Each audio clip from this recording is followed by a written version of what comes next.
So you're single, and you're sick of it. You're ready to jump into the dating game and find that special someone, a life partner, a parent to your dozen children. But where to start? You don't really hang out at bars, you don't talk to the people at work, so you decide to start online.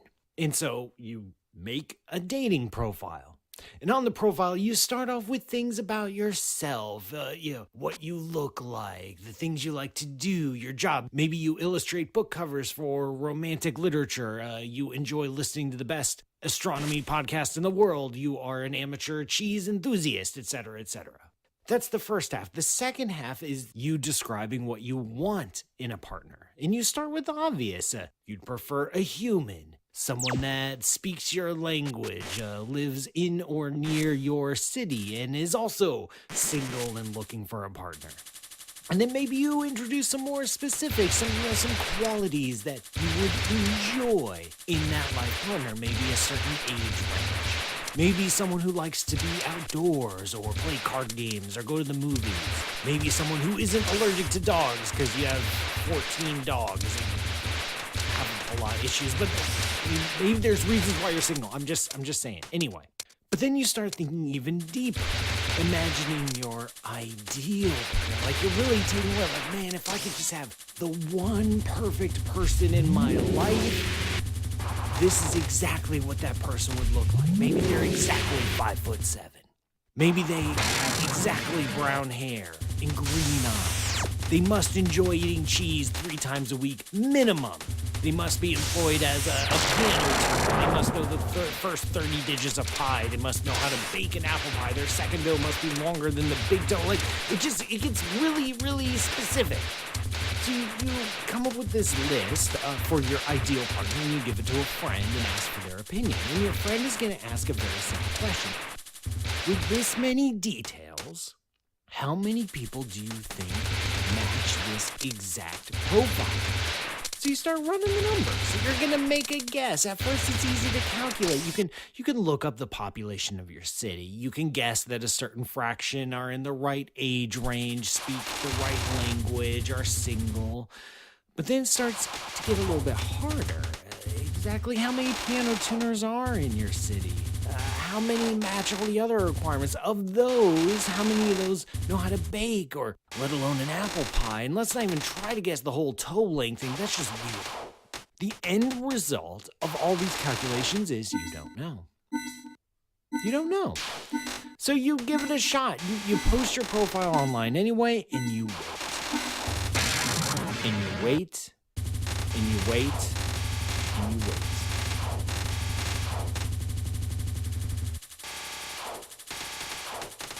Nothing. You get nothing. No response, calls, emails, messages. And you start to wonder what's going on. Are you really alone in this? Will you be single for the rest of your life? So after all the waiting, you ask your friend for some more advice, because even though you ignored him the first time, you ask him again. And they suggest maybe loosening up the rules. Like, are you sure you need to be this specific? Do they really need to enjoy cheese 3 times a week? We down to 2 or 1. There's more possibilities for partners out there than your hyper-specific list would suggest. But then you start thinking, you're wondering if maybe you actually forgot something. Maybe that's not the problem. What if you met someone with all these qualities? Just the right height and hair color and attitude and everything, but they put the toilet paper roll on with the flap in the back instead of the front. They're obviously incompatible.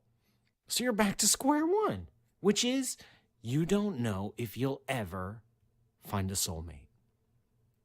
This is, of course, an extended metaphor for the Drake equation, a tool developed by Frank Drake, hence the name, in 1961. And it wasn't necessarily written on the back of a bar napkin, but it was sketched out in a hurry to give some conference attendees something to talk about. And it attempts to answer the question, are we alone, in a scientific way, which is a pretty serious thing. This is a question we have asked forever. especially once we began to realize that the distant stars were just like our own sun and probably had planets around them, and we started wondering about the worlds in our own solar system. We wanted to know, are we alone?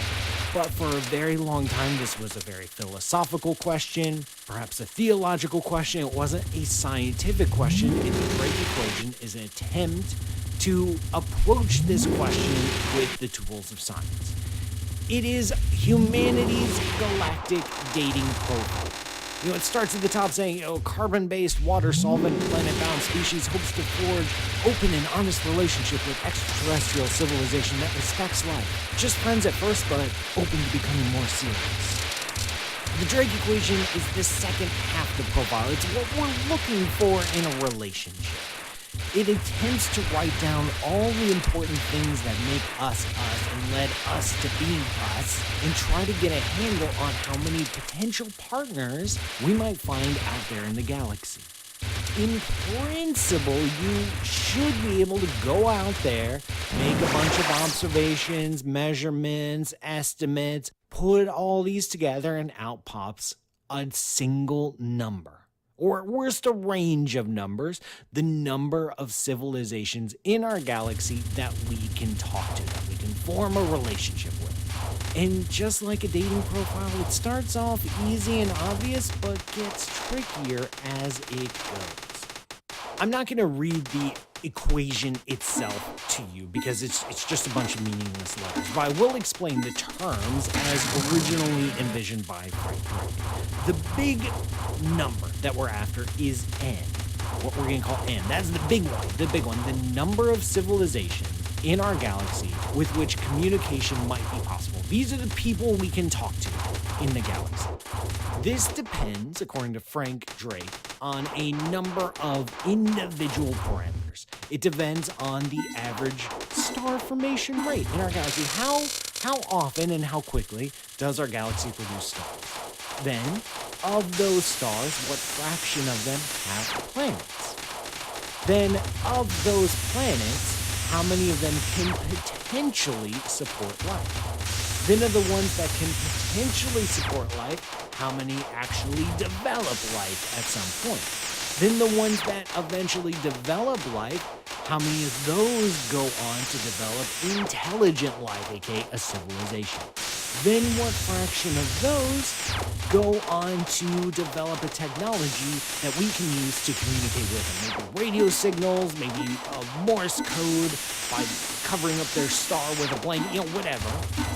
And then what fraction of those contribute to Patreon? That's patreon.com/PMSutter. Your contributions keep this show going, and a certain fraction of the intelligent species in our galaxy help support this show. That's patreon.com/PMSutter. That may not have appeared in Frank's original formulation. That may be a later addition, but I'll have to fact check that.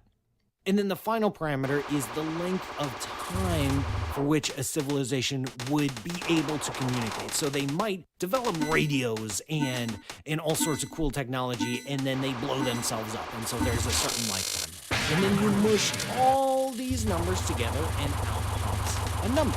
The number of people we can talk to. The eligible singles in our galactic system. And on the surface, the Drake equation seems totally harmless.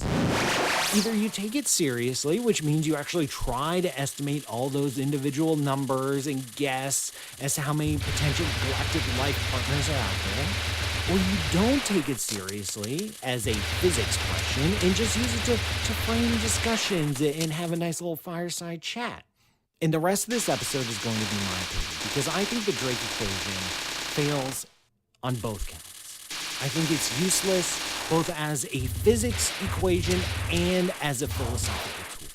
So feel free to disagree, because this is going to be my opinion. And feel free to voice your disagreements on the show website or on social media. I'm at PaulMuttSutter on all channels. You can go to AskASpaceman.com. But you asked the question, specifically Gary P. on email, Zach L. on YouTube, and Bob H. on YouTube.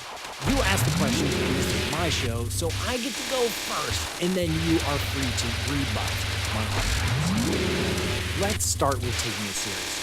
Let's start with the Drake equation as it's written, take it as equation in physics, and see how productive or fruitful it is. Where we actually want to make a legitimate prediction, because that's what scientists do, of how many intelligent species are in the galaxy that we can find. Critique number 1, it's not an equation. It's not an equation.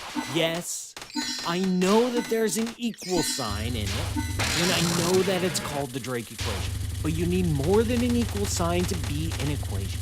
Equations are like a marriage. They unite multiple concepts into a single house. They show the interconnectedness and relatedness between seemingly different things. Look at E equals mc squared. That's a very powerful equation that tells me something about the relationship between mass and energy, that they're just the same thing. Or the equations of general relativity. This tells me about the relationship between the geometry, the bending of space-time, and the matter and energy embedded in it. There's a relationship there, a connection there. The equations tell me how they're connected. Or Maxwell's equations. They tell me how charges and magnetic fields and electric fields are all related to each other. Or F equals ma, good old Newton's second law. This tells me that force, something I feel, is related to acceleration, something I do. These are very powerful concepts. Equations have power to reveal these relationships, and they can be reshaped and rearranged. I can take an equation and shuffle around the parameters to show new relationships. Just look at F equals ma. I can say, okay, if I have a mass and it's accelerating, it will impart a certain force. Or I can flip it around and I say, if I apply a force to an object, then depending on its mass, it will have a certain acceleration. I can rearrange those parameters and I can learn new things because it's all about relationships. The Drake equation is just a bunch of numbers multiplied together. It's not an equation, it's a definition. It only goes in one direction, not both. I take a bunch of numbers, I multiply them together, and I get a number. There's no deeper concept that it reveals. It's just a breakdown of one large problem into smaller problems. That is not an equation, that is a definition. Definitions are fine, we use definitions in physics, but they are not equations in the sense of something like Maxwell's equations or Newton's second law or the equations of thermodynamics. Critique number 2. The uncertainties in these parameters are completely unknown. You have a much bigger problem than you realize. It's more than just guessing the individual numbers. What's the star formation rate? What fraction of stars carry planets? How long will a civilization last and make detectable signals? Those are all numbers that you can guess, but individual numbers carry with them baggage. They carry with them some level of precision. This is called the uncertainty. And in science, knowing the uncertainty is more important than knowing the number itself. This is words of wisdom. Tossing out pearls here, courtesy of Ask a Spaceman. What you know is less important than how well you know. So the problems are bigger than you might suspect. In order to pin down the big N, the big number of life partners in the galaxy, we don't have to just measure, say, the number of planets where life arises. We also have to understand the uncertainties, the range of possible values. And if you don't go get those exactly right, you're sunk. You've got nothing.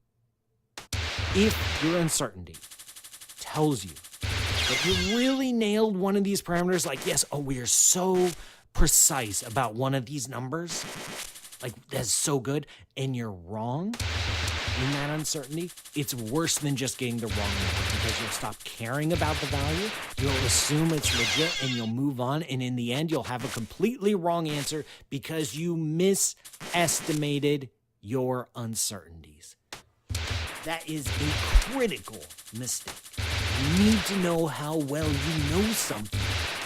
Even if you nail all the parameters, but just one of them has a big uncertainty, you haven't learned anything. because all these numbers just multiply together. Even if you know perfectly well every single one of the parameters in the Drake equation, but one of them has a big uncertainty, you haven't accomplished anything. How many piano tuners are in your city? Maybe you'll guess 100. But 100 plus or minus 1 is a very different answer than 100 plus or minus 50, right? If I say 100 plus or minus 1, that is a very confident prediction. And I better get that right, because if I'm wrong, I'm being misled. But if I'm being honest, I say 100 plus or minus 50, then I basically don't know, do I? I basically don't know. And it's more complicated than just a simple plus or minus. The uncertainties on each of these numbers is more than just a bell curve, a standard distribution that you might learn in statistics. You don't know the shape of that uncertainty.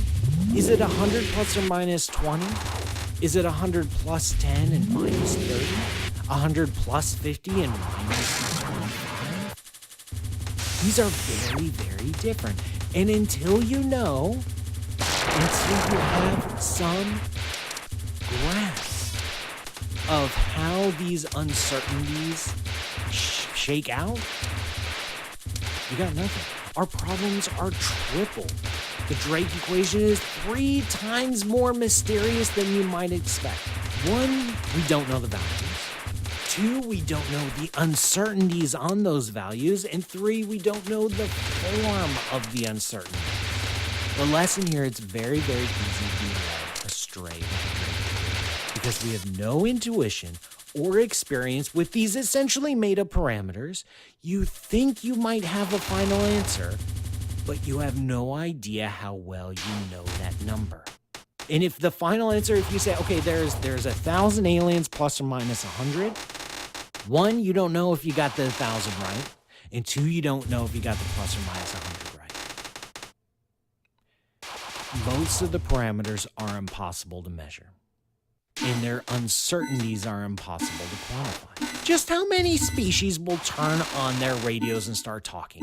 How do you even begin to estimate an uncertainty for that value? Critique number 3. We could have the completely wrong parameterization, and you have no way of knowing if you're right. Remember that the big goal here is N. That's the holy grail, the white whale, to choose your own metaphor for an impossible goal. The Drake equation is one particular way of breaking down that big problem into a bunch of smaller, potentially more solvable problems. This is a tried and true method in physics. That's totally cool. That's no big deal. But this process of breaking down a big problem into smaller bits, which we call parameterization, can again lead you astray. Remember, we have nothing to guide us. We're making somewhat educated guesses as to how to proceed to the big end, the big number. Your choice of how many parameters to use and what parameters to use affects how we think about it and how the statistics relate to each other. The individual parameters multiply together like it's just number times a number times a number times a number. But their uncertainties don't. Combining uncertainties with multiple parameters is not a very simple thing to do, especially if you don't know what those uncertainties look like. The relationship between the parameters is more opaque than you might naively think. On the surface, it looks like a very simple equation. You just multiply a bunch of numbers. But under the surface, because so much is unknown, because so little is based on knowable things, physics things, we don't understand how these parameters relate to each other. We have an incomplete knowledge of the Milky Way galaxy. We have incomplete surveys, we have incomplete data, incomplete maps. What fraction of stars lead to planets? What fraction of what kind of star lead to planets? And does that matter? Does that matter for our estimates in the Drake equation? Does that matter if we're trying to hunt for life and we have only so many dollars to spend on observational programs? We can only look at a certain small fraction of the stars in our galaxy to hunt for life or to listen for signals. Do we look at all small red stars, all stars like our sun, just big stars, a little bit of columns A, B, and C perhaps? We don't know. Just trying to capture that with a single parameter in the equation of just what fraction of stars lead to planets hides the true complexity. The choice of parameterization affects your final result.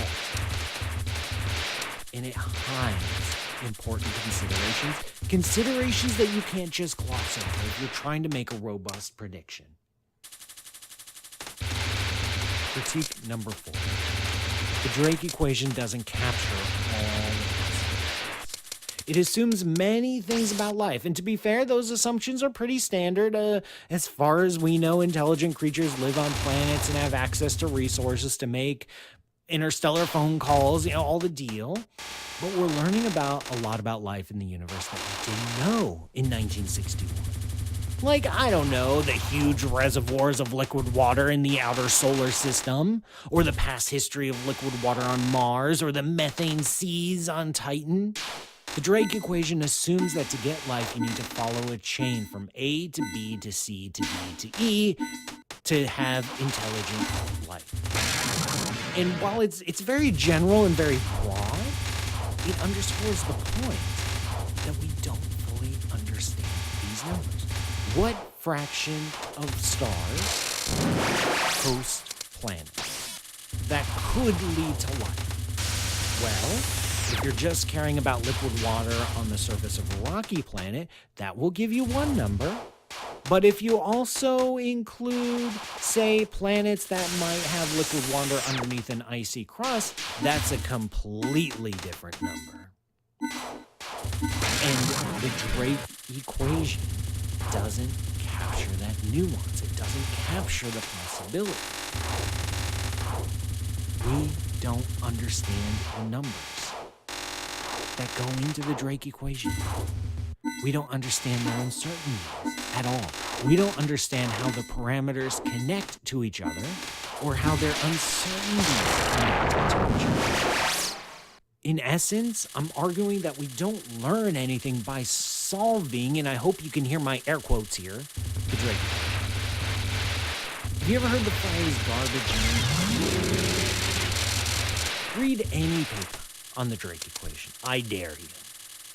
They always start with some numbers we know relatively well, like the star formation rate, some good guesses about planet formation around various kinds of stars.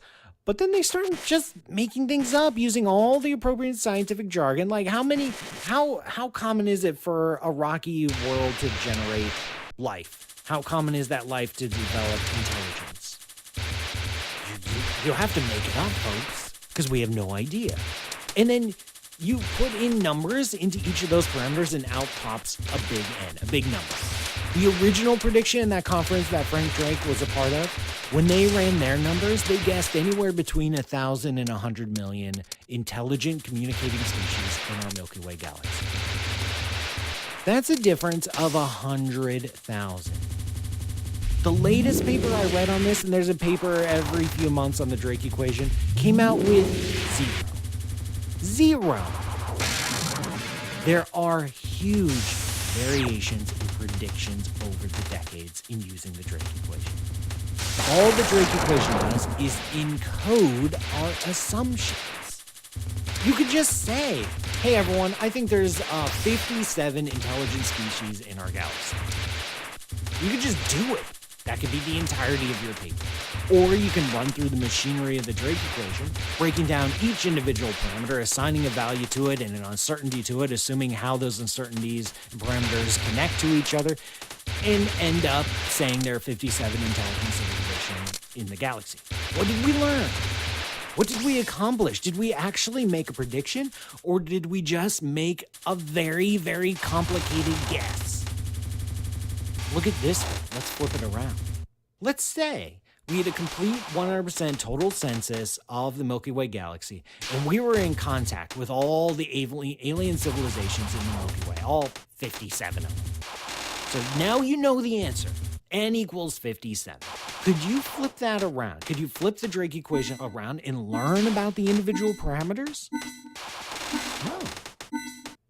We would know the answer, but there's no connection between the final answer and the individual.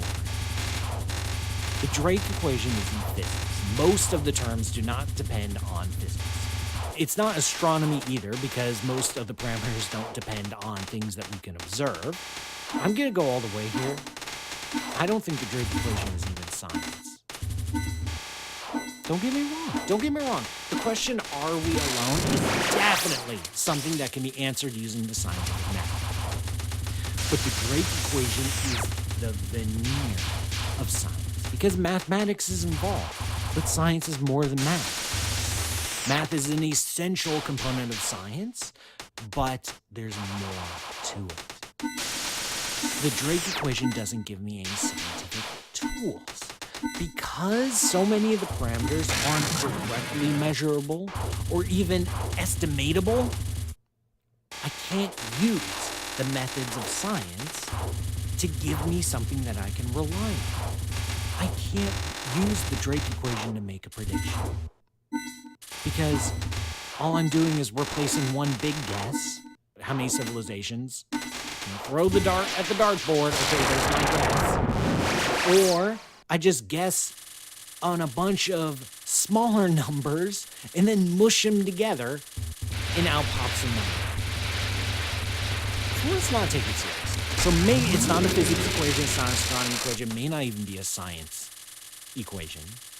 Let's not treat it like something real like general relativity or Maxwell's equations or Newton's second law. Let's not try to estimate the parameters because it's just encoding our ignorance. Is it still useful? The common defense here is it's just meant to spark discussion, try to help organize our thinking. Well, the discussion has been sparked. Here I am discussing it, so I'll concede that point. But is our thinking about extraterrestrial life really more organized thanks to the Drake equation? Have we advanced our understanding by taking this problem and putting it in terms of the Drake equation? Did the Drake equation help us learn anything? Did we make our problems simpler or more easily solvable? Did the parameterization make the conversation about extraterrestrial life easier? Or did it just shift the discussion to things that don't matter?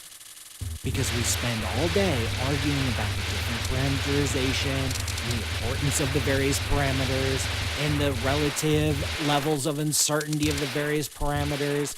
That's where the discussion in the Drake equation is, but that doesn't matter. What matters is how many intelligent civilizations are out there. Because the parameterization is all made up. It's artificial. We don't understand 80% of the parameters. We don't understand their uncertainties or how they connect. And so that's where all the discussion is, and not on the thing it's trying to solve, which is how many people can we talk to? Are we going to be single for the rest of our lives? Does the Drake equation give us a clear understanding of how intelligence arises? Did we learn about causes? No? Maybe? I don't think so. All we have to go on is an example, and it's a very limited example of us here on Earth around our sun. Trying to encode that in something like the Drake equation doesn't help us learn how other intelligent species might arise. It doesn't help. Are we really better off with so? In fact, in some ways, I think we're worse off because the discussion is about stuff that doesn't matter. My response to the Drake equation? You want to know if we're alone in the galaxy? That's a great question. That's a scientific question. Let's go out and measure. Skip the parameterization because we're so ignorant about the parameterization, it doesn't even make sense. And most of it is unknowable anyway. Just measure N, the number of intelligent galaxies. Start counting. Just start counting. We already have some constraints on it. The chances of life appearing around any one star are somewhere between 0 and percent, which is never, and 100%, which is always. It's obviously greater than 0 because here we are. We've got one example.